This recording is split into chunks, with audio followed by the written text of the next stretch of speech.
आप सब लोगों का स्वागत है हिमाचल प्रदेश के ऊपर आधारित एक स्पेशल सीरीज हिमाचल की कहानी में। इस सीरीज में हम लोग हिमाचल प्रदेश के अलग अलग डिस्ट्रिक्ट्स के इतिहास को जानने का प्रयत्न कर रहे हैं। अंतिम वीडियो में हम लोगों ने देखा कि किस तरह से भयंगमणि पाल से लेके कैलाश पाल तक अलग अलग पाल शासकों के द्वारा कुल्लू के ऊपर शासन किया गया। कैलाश पाल की मृत्यु 1450 ईस्वी के आसपास हुई और कैलाश पाल के बाद जो हमें अगले महत्वपूर्ण राजा कुल्लू रियासत के देखने को मिले उनका नाम था सिद्ध सिंह।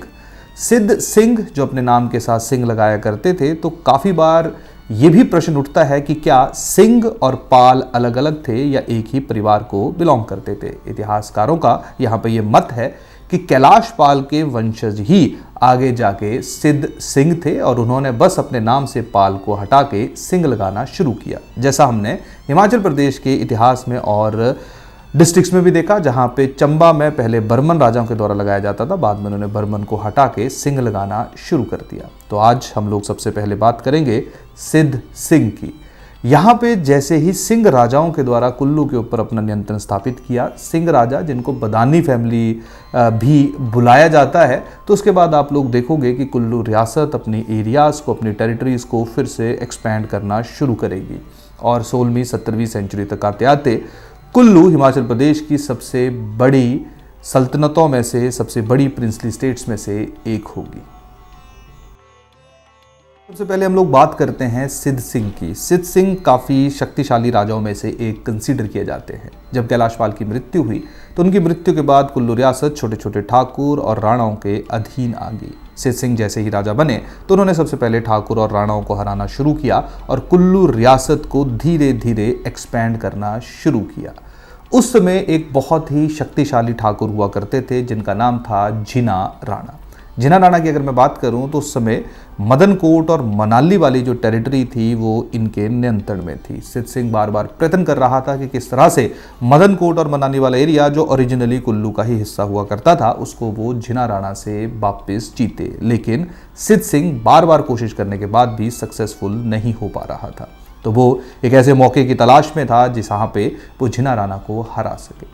जिना राणा के कोर्ट में एक ऑफिशियल काम किया करता था जो उसका बहुत ज़्यादा करीबी था, जिसका नाम था मुछियानी। मुछियानी और जिना राणा के संबंध काफ़ी अच्छे हुआ करते थे, लेकिन मुछियानी जिसको मूछें रखने का बहुत ज़्यादा शौक था और जिना राणा को बिल्कुल पसंद नहीं आता था कि मुछियानी बार बार उसके सामने अपनी मूछों को ताप दिया करता था। तो एक बार जिना राणा को गुस्सा आया और उसने मुछियानी को आदेश दिया कि अपनी मूछों को काट दे। मुछियानी ने राणा का आदेश माना, लेकिन इसके बाद मुछियानी के मन में जिना राणा के प्रति द्वेष पैदा हुआ। सिद्ध सिंह जो कि एक मौके की तलाश कर रहा था कि किस तरह से जिना राणा को नियंत्रित करे, जैसे ही उसको इसके बारे में पता चला वो मुछियानी से मिलता है और मुछियानी को प्रॉमिस करता है कि उसको एक बहुत बड़ा हिस्सा जागीर के रूप में दिया जाएगा अगर वो जिना राणा को मारने में उसकी मदद करता है। मुछियानी इस चीज़ पे हामी भरता है और वो वापस जाता है जहाँ पे एक बार जिना राणा और मुछियानी शिकार करने बाहर निकलते हैं। जैसे ही मुछियानी को मौका मिलता है वो धोखे से जिना राणा के ऊपर अटैक करता है और जिना राणा की इसमें मृत्यु हो जाती है। जिना राणा की मृत्यु के बाद मनाली और मदनकोट वाला जो एरिया है वो सिद्ध सिंह के नियंत्रण में आ जाता है।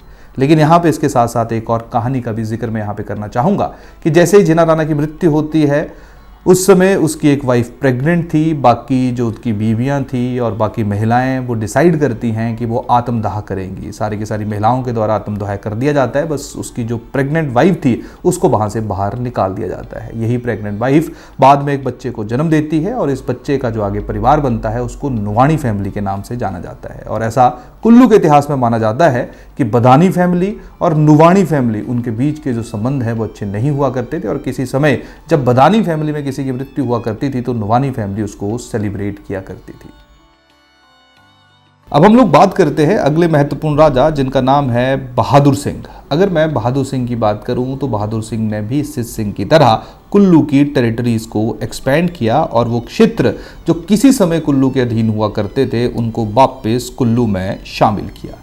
इसी समय सुकेत के राजा हुआ करते थे अर्जुन सेन, और जैसा कि हमने पिछले वीडियो में भी देखा था कि कैसे बीरसेन के द्वारा सुकेत की स्थापना की गई और सुकेत एक बड़े राज्य के रूप में एस्टेब्लिश हुआ। सुकेत ने धीरे धीरे कुल्लू के क्षेत्रों को अपने नियंत्रण में करना शुरू कर दिया था और इसी तर्ज पे जब बहादुर सिंह राजा बने तो जो रूपी वाला एरिया हुआ करता था, रूपी 7 वजीरियों में से एक वजीरी थी जो किसी समय कुल्लू के अधीन थी। तो जो रूपी वाला एरिया है वो सुकेत के अधीन हुआ करता था और उस समय सुकेत के राजा का नाम था अर्जुन सेन। अर्जुन सेन काफ़ी घमंडी शासक था और वो रूपी के ठाकुर को बहुत पसंद नहीं किया करता था और उसका काफ़ी उपहास उड़ाया करता था। एक बार उसने भरी सभा में जो रूपी का ठाकुर था उसको क्रो ऑफ रूपी यानी कि रूपी के कौए के रूप में संबोधित किया। रूपी के ठाकुर को ये चीज़ पसंद नहीं आई और वो एक बार बहादुर सिंह से मिलने आया। जैसे ही वो बहादुर सिंह से मिलने आया तो बहादुर सिंह ने उसको रूपी के शासक के रूप में संबोधित किया। ये सुन के रूपी के ठाकुर को बहुत अच्छा लगा और उसने बहादुर सिंह से रिक्वेस्ट की कि क्यों ना रूपी को पहले की तरह कुल्लू का ही हिस्सा बनाया जाए। बहादुर सिंह ये चाहता था लेकिन वो सुकेत के भय, सुकेत के डर से नहीं कर रहा था। लेकिन जब रूपी के ठाकुर ने कहा कि मैं फिर से कुल्लू में शामिल होना चाहता हूं तो बहादुर सिंह ने हामी भरी और इस तरह से बहादुर सिंह ने रूपी को कुल्लू के अंदर शामिल किया। सिंह की अगर हम जिक्र करें तो बहादुर सिंह के द्वारा जो है वो मकरशा में भी एक महल का निर्माण किया गया। नॉर्मली राजा उस समय अपनी राजधानी नग्गर में रहा करता था लेकिन बहादुर सिंह ने मकरश में रहना शुरू कर दिया। अगर हम लोग मकरश की बात करें तो इस जगह की जो स्थापना है वो विदुर के बेटे जिसका नाम मकाश हुआ करता था उसके नाम पे की गई, क्योंकि मकाश ने हिमाचल कुल्लू के अंदर ही अपनी शादी करवाई थी और यहीं पे ही रहना उसने शुरू किया था।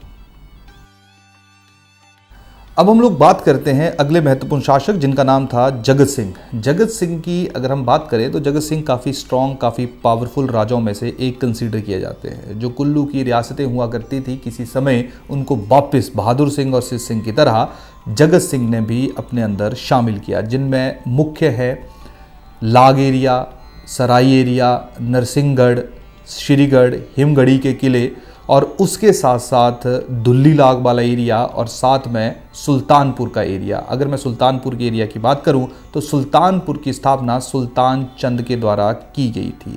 सुल्तानपुर को जैसे ही जगत सिंह ने कैप्चर किया उसके बाद जगत सिंह ने सुल्तानपुर को अपनी राजधानी बनाया और कुल्लू की राजधानी नग्गर से सुल्तानपुर हुई। ये सुल्तानपुर वही है जो प्रेजेंट कुल्लू के नाम से जाना जाता है।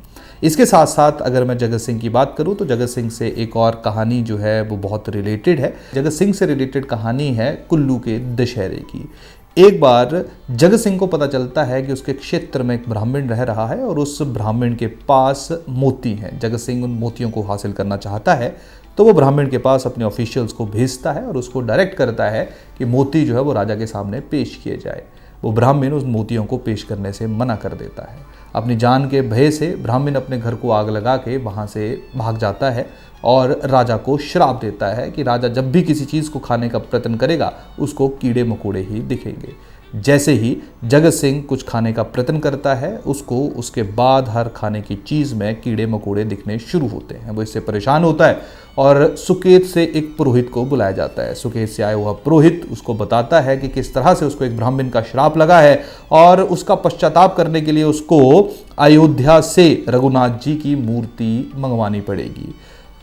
जगत सिंह अपने एक बहुत ही करीबी दामोदर दास को भेजता है और दामोदर दास के द्वारा अयोध्या से रघुनाथ जी की जो मूर्ति है उसको लेके आया जाता है और उसके बाद हम लोग देखते हैं उसी मूर्ति के बाद कुल्लू का दशहरा सेलिब्रेट होना शुरू होता है।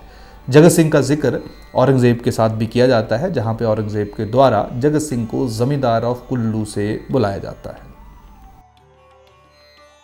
जगत सिंह के बाद अगले महत्वपूर्ण राजा जिनका नाम है बिधि सिंह। अगर हम लोग बिधि सिंह की बात करें तो 1670-80 ईस्वी में इन्होंने लाहौल और जो लद्दाख वाला एरिया है उसको अपने नियंत्रण में लिया और इसके साथ साथ कोठी धौल, कोठी कांडी, ब्रह्मगढ़, ये सारे के सारे एरिया बुशर रियासत से लेके कुल्लू रियासत के अंदर मर्ज किए।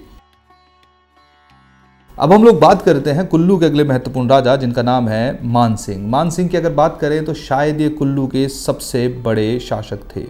मान सिंह ने सबसे पहले मंडी के राजा सिद्ध सेन को हराया और जो दरंग सॉल्ट माइंस हुआ करती थी उनको अपने नियंत्रण में लिया। इसके साथ साथ लद्दाख के राजा को इन्होंने विवश किया ताकि कुल्लू और लद्दाख की जो बाउंड्री है उसको लिंगती प्लेन में फिक्स किया जाए। इसके साथ साथ इन्होंने कालगढ़, श्रीकोटा, सलाचानी, काटू, कराना, पागी, इन सब एरिया में अपने किलों का निर्माण किया और साथ में कोटगढ़, कुम्हारसे और बलचंद क्षेत्रों को अपने नियंत्रण में लिया और यहाँ के राजाओं ने कुल्लू को ट्रिब्यूट पेश करना शुरू किया। इसके साथ साथ एक और कहानी भी बंगाल के साथ काफ़ी संबंधित है, काफ़ी रिलेटेड है। उस समय बंगाल के राजा हुआ करते थे पृथ्वीपाल, और पृथ्वीपाल का मानसिंह के साथ काफ़ी करीबी रिश्ता था।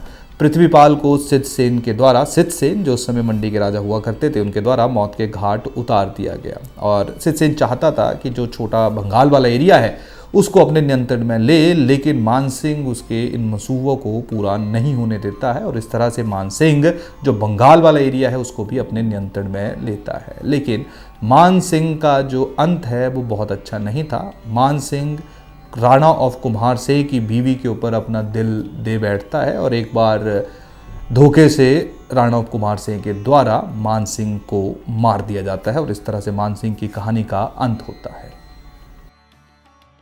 अब हम लोग बात करते हैं अगले राजा जिनका नाम है राज सिंह। राज सिंह गुरु गोविंद सिंह जी के कंटेम्प्रेरी थे और उस समय गुरु गोविंद सिंह और मुगलों के रिश्ते अच्छे नहीं हुआ करते थे। गुरु गोविंद सिंह अलग अलग राजाओं से मदद मांग रहे थे। वो मंडी भी आए थे जहाँ पे मंडी के राजा सिद्धसेन के द्वारा उनको समर्थन दिया गया था, लेकिन जैसे ही वो कुल्लू पहुँचते हैं तो कुल्लू पहुँचते ही राज सिंह उनको किसी भी तरह का समर्थन देने से मना कर देता है।